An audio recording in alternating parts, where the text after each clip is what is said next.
तर आपल्यासोबत झाकीर हुसैन यांचे शिष्य अमोल कांबळे सध्या आपल्यासोबत आहेत. अमोलजी, काय तुमची प्रतिक्रिया आहे? नमस्कार. मी डॉक्टर अतुल कांबळे, उस्ताद झाकीर हुसेनजी यांचे शिष्य पंडित आदित्य कल्याणपूर त्यांचा मी शिष्य आहे. आजचा दिवस म्हणजे आमच्यासाठी फार वाईट दिवस आहे, कारण की आम्हाला ही जी बातमी आहे ही पचनी पडणारच नाही अशी बातमी आहे की असं एक सामान्यातल्या असामान्य व्यक्तिमत्व ते आज एक शरीर रूपाने नाहीये, पण ते कायम आमच्या श्वासात हृदयात राहणारच आहेत. कारण की हे सगळं जग जे आहे हे एक तालमय आहे. एक ताल चालू, जर ताल थांबला तर जगच संपेल असं आहे. तर ते आमच्यासाठी जे ताल आहे, ते दैवत जे आमचं, ते उस्ताद झाकीर हुसेन आमचं दैवत. हे दैवत नेहमी कायमस्वरूपी आमच्यामध्ये राहणार, कारण की त्यांच्याकडे पाहून आम्ही मोठे झालोय, त्यांच्याकडे पाहून आम्ही तबला शिकायला सुरुवात केली. कायम रोज असा एकही दिवस आमचा गेलेला नाहीये की त्यांचा तबला ऐकलेला नाही. जिथे जमेल तिथे आम्ही फोनवरती, युट्यूबवरती इकडे तिकडे ऐकायचो. आणि त्यांचा कधी योग आला पुण्यामध्ये कार्यक्रम तर कसेही करून कार्यक्रम तर ऐकायचाच, पण दर्शन कसे घडतील असे आम्ही काय काय करायचो याच्यासाठी या सगळ्या गोष्टी आज आमच्या समोर आम्हाला ते आठवतात. त्यामुळं हा सगळ्या संगीतातल्या लोकांसाठी आजचा दिवस म्हणजे हा फार विलक्षण आहे, की कधी विसरू शकणार नाही हा दिवस. अगदीच. खरं तर कला रसिक म्हणून सुद्धा तुमच्या असंख्य आठवणी असतील. एखादी अशी आठवण जी तुम्ही प्रेक्षकांना सांगू शकाल? माझी आठवण अशी की माझं भाग्य असं की माझा योग, माझी मुलगी, तिचं नाव त्यांनी ठेवलं स्वतः. आबाजींची बरसी होती, तिथे मी घेऊन गेलो होतो. माझी मुलगी होती 2.5 महिन्याची. तेव्हा त्यांच्याकडे गेलो तर त्यांनी एकदम मुलीला पाहिलं आणि स्वतः घेतले तिला आणि तिच्याशी एकदम बघत राहिले आणि मला म्हटले की अरे क्या हुआ, इसको यहाँ लाए. म्हटलं की आप ही को नाम रखना है. तर त्याने तिचं नामकरण केलं कार्यक्रमाच्या ठिकाणी. आणि ते जवळपास 15 मिनिटं तिला घेऊन राहिले. म्हणजे तो सगळा क्षण मला आता आठवतोय की माझ्या मुलीचं माझं ते भाग्य होतं की त्यांना एवढ्या जवळ बोलता आलं, पाहता आलं, अनुभवता आलं. अतुलजी, त्यांच्यासोबत रियाज करतानाच्या काही आठवणी आहेत? नाही, रियाज म्हणजे आम्ही त्यांचे किस्से ऐकलेले आहेत. खूप सारे किस्से ऐकलेत की तो रियाज करताना त्याचा कसा रियाज असायचा, सगळ्या त्यांच्या पद्धती कसा असायचा, की ते वेगळंच व्यक्तिमत्व होता. म्हणजे काय होतं की काही लोक वरतूनच येतात, त्यातले ते होते की त्यांनी खूप जन्म रियाज केलेला आणि या जन्मात ते फक्त वाजवायला आले, अशा प्रकारचं व्यक्तिमत्व होतं. सगळ्या बाजूनं परिपूर्ण असं व्यक्तिमत्व म्हणजे उस्ताद झाकीर हुसेन. आणि जोपर्यंत संगीत आहे, जोपर्यंत तबला आहे, तोपर्यंत उस्ताद झाकीर हुसेन यांचं नाव राहणारच. आणि असा कलाकार आधी झाला नाही आणि पुढे होणारही नाही, त्यात शंका नाहीये. की संगीताला आणि तबल्याला एवढ्या उच्च दर्जावरती घेऊन जाण्याचे काम या कलाकारांनी केलेलं आहे. आम्ही जप म्हणतो ना की आपण एखाद्या देवाचं, आमच्यासाठी दैवतच आहे ते. आम्ही जप करतो ना असं की दिवसात नाही म्हटलं तरी 100 वेळेस मुख तोंडात नाव असतं, असं आहे. त्यामुळे यांच्याबद्दल बोलायचं काय की एक रात्रही कमी पडते त्यांच्याबद्दल बोलण्यासाठी, असं ते आहे. त्यामुळे आज आम्हाला अक्षरशः आजचा दिवसच विचित्र आहे सगळा. अतुलजी, खरं तर 3 पिढ्यांना माहिती असलेलं हे नाव आहे, मोठं नाव आहे. याकडे तुम्ही कसं बघताय? तुम्ही म्हटलं की हे कलाकार असे आहेत की यांच्या आधी, म्हणजे आमच्या आधीच्या पिढीने पण यांना पाहिलेलं आहे आणि आता आमच्या नंतरची पुढची जी पिढी पण यांना पाहते की एक कलाकार एवढे वर्ष 70, 74, 73 वर्ष म्हणजे सतत तबला वाजवतात आणि त्याच पद्धतीचा तबला आणि त्याच पद्धतीची त्यांची त्या कार्य म्हणजे तेज जे होतं त्यांच्या वादनामध्ये ते कायम राहिलेलं आहे. कारण की काय होतं की कुठला असा कलाकार एखादाच असतो जो की कायम लक्षात राहतो सगळ्यांचा. आणि त्यांचा तो ऑरा होता की त्यांना त्यांच्या जवळ जरी गेलात ना की तुम्ही सारखं फक्त पाहत राहता, असा त्यांचा ऑरा होता.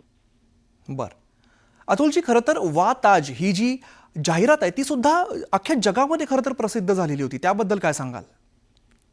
वा ताज मध्ये आजपर्यंत अशी कधीही कुठली ऍड आलेलीच नव्हती की ज्याच्यामध्ये असा तबला वादक किंवा तबला वादक असा वाजवतोय अशी याच्या आधी मी कधी ऍड कुठली पाहिली नाही किंवा माझ्या पाहण्यात आली नव्हती. आणि नंतरही कदाचित अशी ऍड नाही आली कुठली की एवढा मोठा व्यक्ती एखाद्या चहा पावडरची वाताची ऍड करतात आणि त्यांच्यासोबत जे लहान मुलगा आहे ते वाजवतात. ते मी त्यांच्याकडे माझं तबल्याचं शिक्षण घेतलं, आदित्य कल्याणपूरकरजी.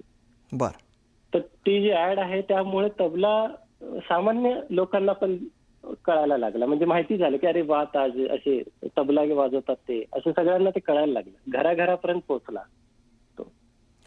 अतुलजी, असा कोणता ताल आहे की जो तुम्हाला सगळ्यात जास्त झाकीर हुसेनजी यांचा आवडायचा?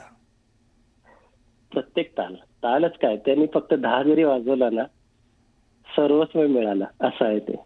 म्हणजे असं ताल म्हणून नाहीच, सगळे प्रत्येक गोष्ट, ते एखादी गोष्ट जरी काही तिरेकिट जरी वाजवले, त्रक्क जरी वाजवलं तर त्यामध्ये समाधीच लागते, असं आहे आमच्यासाठी. म्हणजे 10 जरी वाजवले तर टाळ्याच पडतात. कुठेही कार्यक्रमात त्यांचा सोलो असतो ना, जेव्हा ते पहिला 10 वाजवतात किंवा समेवर येतात मुखडा वाजवून, लगेच टाळ्या वाजतात, कारण की त्यामध्ये ते आहेच ते सगळं. ते आम्हाला आमच्या मनाला असं भिडतं त्यांचं ते वाजवणं, फक्त एक एक अक्षर भिडतं ते. तो प्रत्येक तबलावादक, प्रत्येक संगीतातला व्यक्ती, कलाकार हे सगळं अनुभवतो, त्यांच्या एक एक अक्षरामधून अनुभवतो. अतुलजी, खरं तर असंख्य आठवणी तुमच्या असतील. अशी कुठली आठवण्याची इथून पुढे सुद्धा कायम सदैव ती गोष्ट तुम्हाला आठवत राहील? त्यांचा वाजवताना जे त्यांच्या चेहऱ्यावरती तेज असतं आणि ते वाजवताना प्रत्येक गोष्टीकडे लक्ष असतं, त्याच्यामुळे आम्हाला त्यांची प्रेरणा खूप मिळते की ते वाजवताना ना समोरच्या सोबतच्या कलाकाराला पण ते सोबत घेऊन चालतात. ते खूप प्रेरणादायी आहे. ते कधीच कुठल्याला डॉमिनेट केलेले नाही आजपर्यंत. त्यांनी सगळ्यांना समान दर्जा ठेवून आणि सगळ्यांना सोबत घेऊन जायचे, त्यांच्यापेक्षा सिनियर असो ज्युनियर असो सगळ्यांना ते सोबत घेऊन जायचे. हे खूप इन्स्पायरिंग आहे सगळ्यांसाठी, सगळ्या कलाकारांसाठी. एवढा मोठ्या दर्जाचा कलाकार हा सगळ्यांना सोबत कसा घेऊन जातोय, हा नेहमी आमच्यासारख्यांना शिकण्यासारखी गोष्ट आहे की प्रत्येक कलाकारांना तेवढा सन्मान देऊनच तुम्ही पुढे घेऊन चालायला पाहिजे, तरच तुम्ही ते मोठे कलाकार होऊ शकता. हे त्यांनी प्रत्येकाला शिकवलेलं आहे ही गोष्ट. अतुलजी, आम्ही सगळ्यांनी प्रेक्षक म्हणून खरं तर त्यांना तबला वाजवताना बघितलेलं आहे, पण तुम्ही जे अनुभवलंय अशा कोणत्या आठवणी आहेत ज्या प्रेक्षकांना माहिती नसतील? मी एक त्यांचा किस्सा असा पाहिला, म्हणजे तो एका कार्यक्रमामध्ये ते वाजवत असताना एक त्यांचा साथीदार जे होते ते वाजवता वाजवता त्यांच्याकडनं एक मात्रा राहून गेली.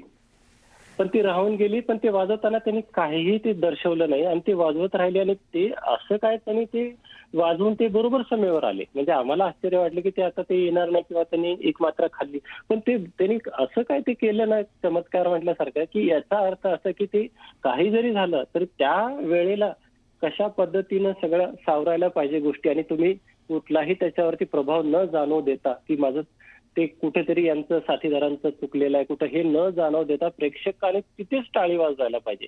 हा जो अनुभव दिला ना त्यांनी, तो एकदम अप्रतिम अनुभव होता. तो आम्ही अनुभवलेला आहे, तो अप्रतिम. ते अतुलजी, फक्त खरं तर उस्ताद झाकीर हुसेनच करू शकतात.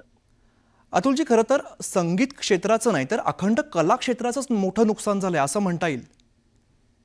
अगदी अगदी, कारण की त्यांनी संगीताला ज्या उच्च पातळीवरती घेऊन गेले आणि जो मान सन्मान दिलेला आहे एक शास्त्रीय संगीतातील कलाकारांना, तो कुठेतरी आहे, ते त्यांच्यामुळेच आहे तो, आणि तो बाकी सगळ्यांना त्यांच्यामुळे मिळालेला आहे मान सन्मान. उस्ताद झाकीर हुसेन म्हटल्यानंतर जे तयार होतं ना सगळं वलय, ते त्यांच्या नावामुळे होतं आणि त्या नावामुळे इतर लोकांना पण मान सन्मान निश्चित. मिळतो. अतुलजी, तुम्ही सोबतच राहावा. आपल्यासोबत